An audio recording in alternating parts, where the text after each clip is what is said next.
Olá pessoal, tudo bem com vocês? Pessoal, agora a partir deste vídeo a gente vai mudar um pouquinho o nosso enfoque.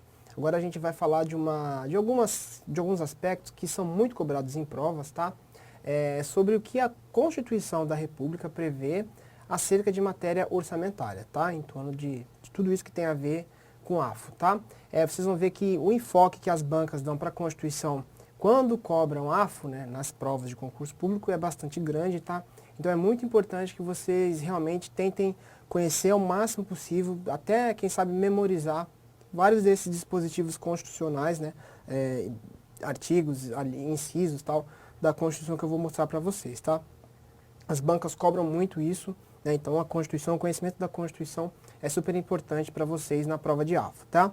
Então tá aí, legislação orçamentária na Constituição. Primeiro artigo, pessoal, dessa parte da Constituição, né, que trata sobre matéria orçamentária. A gente começa o nosso estudo lá do artigo 165 da Constituição, dizendo o seguinte: leis de iniciativa do Poder Executivo estabelecerão o plano plurianual, as diretrizes orçamentárias, os orçamentos anuais. Primeira informação importante, pessoal, aqui, ó. Em matéria orçamentária nós temos 3 leis, tá? Então, que é a Constituição, que é a nossa lei maior, né? É a lei mais importante, entre aspas, que a gente tem no nosso ordenamento jurídico, dentro do conjunto de leis que nós possuímos no Brasil. Claro, a Constituição é a mais importante, né? É aquele parâmetro principal para a gente executar, para a gente ter outras leis, né? Decretos, enfim. Mas vejam, o que a Constituição, que é a nossa lei maior, está dizendo? A gente tem 3 leis orçamentárias, de matéria orçamentária. Plano plurianual, Lei de Diretrizes Orçamentárias, ou LDO, e orçamentos anuais, ou Lei Orçamentária Anual, LOA, né, que a gente costuma dizer. Isso é uma informação importante. Outra coisa muito relevante que ela fala, pessoal, Lei de Iniciativa do Poder Executivo. O que quer dizer iniciativa do Poder Executivo?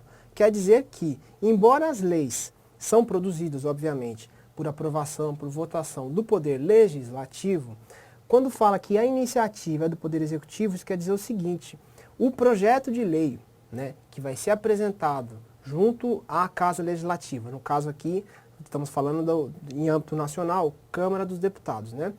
Quem vai elaborar, escrever, assinar o projeto de lei para dar início ao processo legislativo, que, lógico, o fim desse processo legislativo é justamente a produção de uma dessas 3 normas que nós temos aqui, tá? PPA, LDO e a LOA. Então o objetivo é esse, fazer nascer, né, essas 3 leis. Só que quem dá início a esse processo, quem apresenta o projeto de lei, né, é o chefe do Poder Executivo, tá? Então quem pode apresentar o projeto de lei das leis orçamentárias são o Presidente da República para o Orçamento Geral da União, governadores de Estado para os orçamentos estaduais e os prefeitos municipais para o orçamento de cada um dos municípios, tá? Então, isso é importante, lei de iniciativa do Poder Executivo. Então, não é qualquer deputado, não é qualquer vereador, não é qualquer senador que pode apresentar o projeto de lei, que pode provocar, né, a existência do processo legislativo apto, né, a gerar uma lei orçamentária. Não é qualquer parlamentar, é somente o Poder Executivo, o chefe do Poder Executivo que pode provocar, né, a Câmara dos Deputados, a Câmara de Vereadores, a Assembleia Legislativa, enfim, para que as casas legislativas, né, processem e aprovem aquilo que foi apresentado pelo chefe do Poder Executivo. Tudo bem? Essa é a primeira informação relevante que a gente encontra na nossa Constituição, tá? Só para deixar claro para vocês, apenas o chefe do Poder Executivo é o competente para isso. E vejam o artigo 84 da Constituição também, que ele fala uma competência privativa do Presidente da República, ó. Então, só ele pode fazer isso, tá? Qual é essa competência privativa? Enviar ao Congresso Nacional o quê? O PPA, o projeto de lei de diretrizes orçamentárias e as propostas de orçamento previstas nessa Constituição. Então, ele que inaugura esse processo legislativo, tá? Ele inaugura, o Poder Legislativo discute e aprova e no final, né, com a sanção ou veto, a gente tem a lei orçamentária sendo promulgada, ou seja, sendo publicada e produzindo efeitos, né, para o ano seguinte, o exercício financeiro seguinte, tá bom? Então é isso que a gente tem de cara. Pessoal, plano plurianual. Como a gente já, em outros vídeos, a gente já comentou um pouquinho sobre ele, informações importantes, tá? Eles têm uma vigência, digamos, de médio prazo, né? Então eles têm a duração, o PPA, dura 4 anos, tá? A principal o principal papel dele é um planejamento de médio prazo, então são questões mais estratégicas, tá? Não são questões imediatas, para o exercício financeiro seguinte, coisas do tipo. Aqui é um programa mais de médio prazo, então já faz uma visão. Você tem o Estado na situação em que ele se encontra, você precisa fazer o seu PPA, então você vai imaginar o seguinte, olha, dentro de 4 anos, nos próximos 4 anos, o que pode melhorar, como pode melhorar, quais recursos eu preciso para fazer essas melhorias, né, para avançar em determinadas áreas, tá? Onde eu aloco os meus recursos orçamentários. Então, plano plurianual é para isso, para você ter uma visão mais de fora, mais externa, né, uma visão mais geral e poder melhorar a realidade da sociedade, enfim, durante os próximos 4 anos, tá? Plano plurianual serve para isso, tá bom? Onde a gente tem, né? Bom, primeira coisa, né, isso aqui é importante. Fazendo meio que um comparativo entre essas 3 espécies de leis orçamentárias que estão previstas no artigo 165 da Constituição, tá? PPA, pessoal, como eu adiantei para vocês, nós estamos, né, num nível mais estratégico, né, então uma visão mais, né, panorâmica, né, você está vendo mais o todo sem mergulhar em especificidade, você está olhando o todo, né, planejamento de médio prazo. O verbo principal desse plano plurianual é planejar. Tá? Então, o planejamento desse intervalo de tempo de 4 anos é a finalidade do plano plurianual. Por outro lado, pessoal, LDO. A LDO, ela faz a ligação, né? Ela está no meio do caminho entre o plano mais estratégico e o plano mais executor, né? O nível mais operacional. Então, aqui a gente tem esse nível tático, né? Dentro daquela hierarquia que a gente tem na administração, né? Nível estratégico, tático e operacional. Então, a LDO, ela fica nesse meio. Então, ela faz... Temos o planejamento estratégico para a gente poder aplicar, né, efetivamente esse planejamento estratégico. A gente precisa de um meio de caminho, né, que é justamente esse papel desempenhado pela LDO no nível tático, né, se a gente fizesse um comparativo com o alcance das decisões, né, que são comuns aí a gente estudar na ciência da administração, né, dos níveis de planejamento, né. Então que a gente está no nível tático, faz essa interface, sobretudo com a função de orientar, né, a execução, né. Então a gente tem um planejamento, que é uma coisa mais panorâmica, mais estratégica, sem mergulhar em detalhes. Quem mergulha nesses detalhes é justamente a lei orçamentária anual, mas para ela fazer esse aprofundamento, esse detalhamento, ela precisa de uma orientação. E quem faz essa orientação, quem se situa entre as duas leis, é a LDO. E aí no último nível, nível operacional, lei orçamentária anual, ou LOA, como preferirem, tá? Interessante vocês guardarem essas nomenclaturazinhas aqui, tá? Já tentem memorizar esses nomezinhos, são importantíssimos aí que você conheça, né, essa nomenclatura, né? Já se familiarizem com as principais expressões que vocês vão encontrar nos estudos de AFO de vocês, beleza? PPA, pessoal, agora especificamente falando de PPA, né? A gente começou, fizemos um comparativo entre as 3 agora, vamos mergulhar no PPA. O que seria? É um plano de médio prazo, tá? Como eu já havia dito para vocês, ele é mais abstrato, ele fica um pouco mais afastado, né? Porque quem aprofunda no detalhamento das ações são as leis orçamentárias anuais, então ele fica num aspecto mais panorâmico, né? Mais abstrato, menos concreto, quero dizer, né? Mais abstrato significa menos concreto, né? E uma curiosidade que vocês vão notar, a gente vai voltar a tocar nesse assunto, inicia-se no 2º ano do mandato presidencial. Aqui a gente colocou presidencial, mas é porque a gente está falando sobretudo da União, né? Mas o raciocínio se aplica ao mesmo, ao governador e ao prefeito, né? Porque cada ente tem PPA, tudo normal, tá? Coloquei presidencial, mas entendo aí chefe do Poder Executivo, tá? Inicia-se no 2º ano do mandato e se encerra no final do 1º ano do próximo mandatário, do próximo governante, tá? Então assim, ele dura 4 anos, mas lembre-se, né, os mandatos, né, a duração dos mandatos de chefe de Poder Executivo no Brasil também duram 4 anos. Só que o PPA, até para poder proporcionar continuidade das ações, né, ele não coincide embora ele dure 4 anos, mas esses 4 anos não coincidem com os 4 anos do mandato de chefe de Poder Executivo. É um ano depois, tá? Então, o PPA, um novo PPA, ele se inicia no 2º ano do mandato, e aí você colocando mais 4 anos, você vai acabar entrando no mandato do próximo governante, tá? Então, ele dura 4 anos, mas ele não coincide com os mandatos de chefe de Poder Executivo, tá? Esse aqui é um exemplo que deixa mais claro aí essa questão dos 4 anos, tá?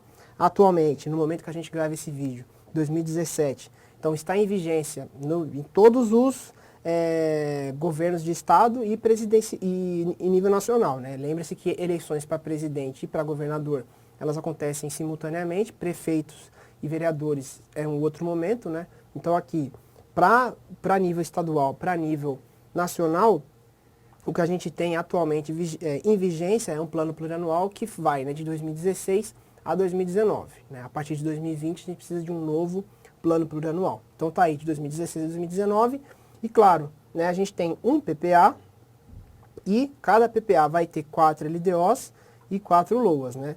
Cada uma delas aqui, né, para um ano respectivamente. Tá? E por aí vai, 2016, 17, 18, tá? Então temos um PPA e esse PPA vai gerar 4 LDOs e 4 LOAs nessa sequência, tá bom? Primeiro a gente faz o PPA, depois a gente faz as LDOs e por último as LOAs, né? Em cada ciclo que a gente tem. E aí sobre o ciclo a gente vai tratar depois em vídeos futuramente, tá bom? Então é isso, PPA 4 anos, uma LDO e uma LOA para cada exercício financeiro, tá? Plano plurianual, pessoal, principal, alguns aspectos mais impactantes, mais importantes que você precisa saber sobre o plano plurianual, tá? Primeira coisa que ele faz, identificação dos problemas, né? Dentro daquela ideia que a gente já conversou sobre orçamento e programa, né? Precisamos ver o que a sociedade efetivamente está demandando. Depois a gente estabelece diretrizes e objetivos, né? Então, e posteriormente nós elaboramos os programas. Lembre-se que os programas são sempre elaborados de acordo com objetivos, tá? Diretrizes, pessoal, são aspectos mais gerais, tá? São até coisas mais ideais, né? Talvez até um pouco filosóficas, tá? O objetivo não, o objetivo sim, realmente uma coisa que você pode aferir se você conseguiu ou não. Diretrizes é mais uma linha de conduta, né? Ela apenas estabelece algumas balizas para você trilhar aquele caminho. Agora, o objetivo não, é onde você quer efetivamente chegar, tá? Então, a diferença que existe entre diretrizes e objetivos é isso. Diretrizes é mais no campo das ideias, né? O objetivo também não é uma coisa tão concreta quanto uma meta, não é? Mas existe uma concretude na medida em que você quer chegar a algum lugar, tá? A meta, claro, ela quantifica, mas o objetivo, ele pode até ser uma coisa um pouco mais abstrata, mas algum nível de concretude ele guarda. A diretriz é mais uma coisa filosófica, uma inspiração, um modelo a ser seguido, tá? Alguma coisa nesse sentido. Com diretrizes e objetivos, elaboramos os programas, tá? Aquele exemplo que nós já tivemos oportunidade de visualizar em vídeos anteriores, tá? A gente projetou para vocês um exemplo de um programa que está previsto no PPA da União, tá? Posteriormente, tendo programas, a gente elabora ações e produtos, né, que vão ser originados por essas ações e também precisamos de metas, tá? Então, diretrizes, objetivos e metas. Metas físicas e estimativa de custos. Sempre aquela questão que eu falo para vocês de ter os pés no chão, né? Precisamos fazer determinadas ações, mas temos que ter os pés no chão. Precisamos ver se o tanto de recursos que a gente tem é suficiente para fazer aquilo no tempo que se deseja, né? Então tem que ter muito cuidado com isso. E aí, nesse quadrinho, a gente destacou para vocês planejamento para atender, né, demandas e solução de problemas identificados pelo governo. Então, o PPA tem toda essa característica, tá? O que eu digo para vocês? Palavrinhas-chave aqui nesse slide. Essas que estão em vermelho aqui, pessoal, merecem destaque porque elas estão expressamente escritas na Constituição, tá? Então, o plano plurianual, ele expressa diretrizes, objetivos e metas, tá? Podem guardar aí um mnemônico, né? Uma frasezinha, uma expressãozinha para facilitar a memorização. Quando vocês estiverem diante de PPA, lembre-se do DOM, que é diretrizes, objetivos e metas, tá? PPA é isso, ele guarda isso, vocês vão ver que isso aparece muito em prova, tá? Essa cobrança em torno do candidato saber o que é o PPA, né? Traça diretrizes, objetivos e metas para 4 anos, tá bom? Diretrizes, orientação, guia, rumo, caminho a seguir, aquilo que eu havia dito para vocês. Então aí até alguns exemplos, né? Compromisso com direitos sociais e civis, desenvolvimento econômico sustentável com redução das desigualdades, gestão descentralizada, participativa e transparente. Então veja que são coisas um pouquinho mais abstratas, até podemos dizer até um pouco mais filosóficas, tá? Então, diretrizes são isso. Objetivos, o que se pretende alcançar, né? Então, onde a gente quer chegar. Então, aí o exemplo para vocês. Superar a extrema pobreza, elevando a renda, promovendo a inclusão produtiva e o acesso a serviços públicos para todos, tá? Então, esse é um exemplo de objetivo, tá? Vejam, é uma coisa que tem um nível de abstração também, não é tão concreto quanto uma meta, né? Mas não deixa de ter algum nível aí de concretude, né? Superar a extrema pobreza é uma coisa que pode ser mensurada a partir de dados, né? A partir de números, né? Pode ser identificado aí, né? Através de indicadores e tal. Você pode conseguir avaliar se o país avançou ou não na questão da extrema pobreza. E por fim, metas, né? Termos quantitativos, né? Para atingir aqueles objetivos, onde a gente quer chegar. Exemplos aí, inserir aproximadamente X mil famílias com renda de até meio salário mínimo no cadastro único para atingir Y mil famílias cadastradas. Queremos então ampliar. O interessante é você notar que a meta sempre tem que ter uma expressão numérica, tá? Então, não existe meta sem expressão numérica. A gente precisa quantificar o nosso objetivo, tá? E os exemplos estão aí para mostrar isso pra gente, tá? Então, sempre precisamos ter aí, a meta tem que ser expressa em números, em expressão numérica, tá bom? Aí, pessoal, vamos lá à literalidade do artigo 165 da Constituição. O artigo 165 tem o parágrafo 1º, que diz exatamente o seguinte: a lei do PPA estabelecerá aquilo que eu já falei para vocês, o DOM, né? Estabelecerá o DOM, diretrizes, objetivos e metas, de forma regionalizada. Então, vamos dividir o país aí em regiões e cada uma dessas regiões vai ter diretrizes, objetivos e metas. Naquele exemplo que eu trouxe para vocês em vídeos anteriores, em que a gente apresentou um dos programas que existem no PPA da União, né, falava até sobre turismo, então podem visualizar lá que existe essa divisão por regiões, tá? Região Sudeste, Centro-Oeste, Nordeste, Norte, tá lá o exemplo para vocês. Consultem, assistam os vídeos anteriores que vocês podem identificar isso. De forma regionalizada, as diretrizes, objetivos e metas da administração pública para as despesas de capital e outras delas decorrentes e programas de duração continuada, tá? Pessoal, despesa de capital, a gente vai estudar isso depois, posteriormente, tá? Mas assim, para tentar ser curto e grosso, para tentar gerar para vocês uma compreensão rápida do que seria despesa de capital. Despesa de capital é um tipo de despesa que incrementa, que agrega ao patrimônio do Estado, tá? Realmente faz crescer o patrimônio do Estado. Então pensem, vamos construir, o Estado tem um terreno, vamos construir um hospital. Então, se a gente vai construir um hospital, esse é um tipo de despesa de capital, porque o Estado passa, ao invés de um terreno, ele tem uma edificação em cima daquele terreno. Tendo uma edificação, obviamente, o patrimônio do Estado fica maior, e aquilo não vai ser consumido, né? Um prédio, uma edificação, não é algo que se consome, né? Então, a ideia é essa, tá? Por outro lado, se o Estado adquiriu papéis sulfites, né, para os órgãos administrativos usarem, imprimirem documentos, enfim, adquirir o papel sulfite, ótimo, legal. Só que aquele papel vai ser consumido, então aquilo não vai agregar ao patrimônio do Estado, né? Então, despesa de capital tem essa ideia, é algo que vai agregar, que vai aumentar o patrimônio de maneira permanente, né, cuja desvalorização é bem lenta, né? Claro, tem a questão da depreciação, mas aí são outros aspectos mais complexos, envolvem contabilidade e tudo. Mas imagine, então, despesa de capital é isso, é esse tipo de coisa, né? Construir um hospital, construir uma escola, construir uma estação de metrô e por aí vai. São coisas que agregam ao patrimônio do Estado, tá bom? Fazem o patrimônio crescer. Programas de duração continuada, justamente são esses programas aí permanentes, né, que o governo deseja manter, que se mantenham aí ao longo de bastante, né, sem muito prazo limitado. Por exemplo, você tem programas, programa ProUni, por exemplo, né, de incentivar o ingresso de estudantes mais carentes de renda mais baixa nas universidades, tal. Esses são programas que têm natureza permanente, que a ideia do governo é perpetuá-los aí ao longo do tempo, né? Então esses programas ilustram um pouco o que seriam esses programas de duração continuada, tá?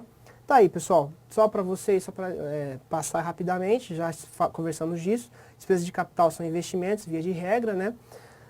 Em oposição, né, qual é o oposto de despesas de capital em termos de finanças públicas? São as despesas correntes, né? Essas despesas correntes são as necessárias para manter o Estado. Então, lembrem-se do exemplo que eu dei para vocês, né? Vamos a construção de um hospital. construiu o hospital, beleza, aquilo já está incorporado ao patrimônio do Estado. Para a gente manter aquele hospital, precisamos pagar médicos, enfermeiros, técnicos de enfermagem, todos os profissionais de saúde, comprar insumos, seringas, ampolas, agulhas e tudo mais, né, todo aquele material laboratorial. Então, tudo isso são despesas decorrentes das despesas de capital, né? Então, é necessário que, além de construir o hospital, o Estado se preocupe nas despesas que aquele novo equipamento público vai gerar. Então, não basta você construir o hospital. Antes de construir o hospital, você precisa ter ciência de quanto aquilo vai custar ao longo dos anos, né? Não basta construir e ficar por isso mesmo. Ele tem que se preocupar, tem que se planejar, né? Vamos construir o hospital? Vamos, ótimo, a população precisa. Agora, como iremos manter esse hospital em funcionamento, né? Parece que não é bem assim, mas a verdade é a seguinte: construir o hospital talvez seja a tarefa até mais fácil. O duro é você manter o funcionamento daquele hospital de maneira a realmente atender às necessidades da população, né? E coisa mais comum que a gente vê por aí afora são hospitais públicos sucateados, né, com problemas que não conseguem dar conta da demanda, né? Então é realmente hora de se reavaliar, né? Sempre que se for fazer um investimento nesse sentido, é necessário que se avalie bem se o Estado vai ter condições de manter aquilo funcionando de maneira permanente, né? Sempre com uma qualidade mínima possível, né? Tem uma previsão bastante importante, pessoal, vejam só. Nenhum investimento, né, são essas despesas que eu disse para vocês, como uma construção de hospital, por exemplo, cuja execução ultrapasse um exercício financeiro, poderá ser iniciado sem prévia inclusão no plano plurianual ou sem lei que autorize a inclusão, sob pena de crime de responsabilidade. Isso quer dizer o seguinte, pessoal, vamos voltar ao exemplo da construção do hospital, tá? Vamos construir um hospital, ótimo, só que, vejam, nem sempre uma obra se realiza dentro de um ano, né? Principalmente se for um hospital maior, né? Várias alas, vários prédios. É bem provável que aquela obra passe um ano, né? Dura mais de um ano, 2 anos, 3 anos, depende do nível aí da complexidade da edificação que vamos construir. O importante é o seguinte: se tratando de uma despesa de capital ou de um investimento, tá? A essa altura, pessoal, só um parênteses, podem raciocinar despesa de capital como sendo investimento, né? Porque essa palavrinha aqui, investimento, esqueçam essa questão quando a gente pensa em finanças pessoais, né? Vou investir em bolsas, vou investir no Tesouro Direto. Não é esse o sentido da palavra investimento em termos de finanças públicas, tá?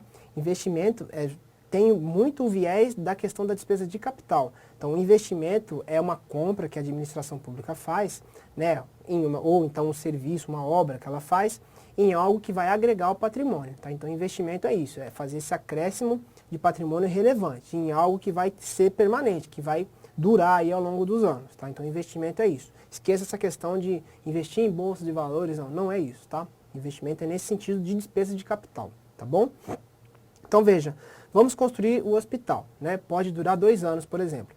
Como essa obra vai passar um exercício financeiro, então ela não basta que ela esteja prevista apenas na lei orçamentária anual, né? Então ela tem que estar prevista até por uma questão de planejamento, é uma coisa grande, né? Lembre-se que o PPA se preocupa com as coisas maiores, né? Coisas panorâmicas, decisões estratégicas. Então, construção de um hospital em determinada região de uma cidade é uma decisão estratégica, não é uma coisa que se planeja de um dia para o outro, né? Não é uma compra de papel sulfite que você consegue planejar de maneira célere, de maneira sem muita preocupação com o resultado disso. O fato é que você vai construir um hospital, isso precisa de um estudo, isso precisa de vários projetos técnicos, né? Projeto básico, projeto executivo, você precisa de engenheiros, de arquiteto, tem que adequar aquela construção ao ambiente hospitalar e tudo mais. Então veja, esse tipo de coisa, esse tipo de decisão é uma decisão estratégica, a construção de um hospital, a construção de uma escola, então precisa haver previsão no plano plurianual. O plano plurianual faz previsão nesse sentido mesmo, não diferente disso que a gente está falando, tá bom? Então, precisamos ter essa inclusão no plano plurianual para poder construir um hospital e coisas similares, tá bom?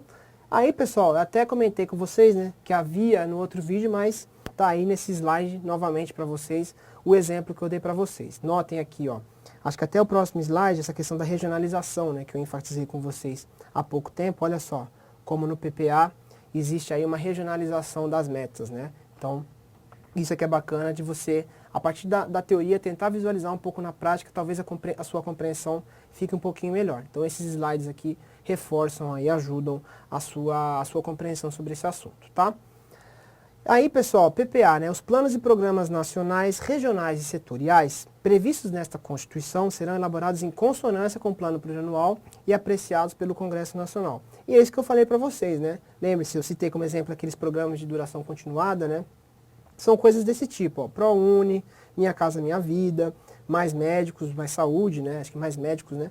Mais Médicos. Então, esses são exemplos. Todos esses programas têm lei, tá? Eles podem, eles têm uma lei própria, a lei do Minha Casa Minha Vida, a lei do ProUni, tá? Que é justamente que a intenção, a pretensão do governo é fazer com que eles durem aí, tenham duração indeterminada, né? Então, para que a gente mantenha esses programas, obviamente, o plano plurianual, né, que é essa lei mais estratégica, uma lei que se preocupa com médio prazo, ela tem que contar com recursos, né, para fazer a manutenção, né, para manter esses programas pelos próximos 4 anos. Então, por isso que também tem tudo a ver com o PPA, você imaginar, você pensar nesses programas, tá bom? Beleza, pessoal? Então, por esse vídeo, é isso aí, tá? Continuamos no próximo vídeo, vamos tratar aí das outras leis orçamentárias previstas na Constituição. Fechou? Obrigado, pessoal. Até o próximo vídeo.